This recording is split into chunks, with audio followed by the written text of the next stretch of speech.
what destroys our inner peace? Worries, anxieties, stress, talks, and expectations. Spell, waste. It's all a waste. Wasted lang po yung pinatulan mo lahat at nawalan ka ng peace. Number one, worries.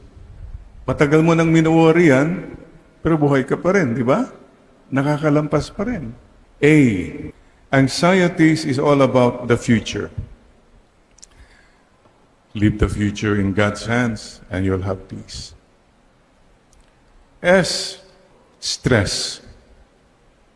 Are you living a very stressful life? Toxic? Ang daming pressures. Kailangan ba yan? T, talks. Nadinig mo, may nasabi, what the world is saying. You go to the social media, panay lahat na lang yung mga away-away na mga, sino ba yung mga yan? They destroy our peace. And E, expectations. You so focus on the reactions of people. That's why nadidisturb yung peace mo.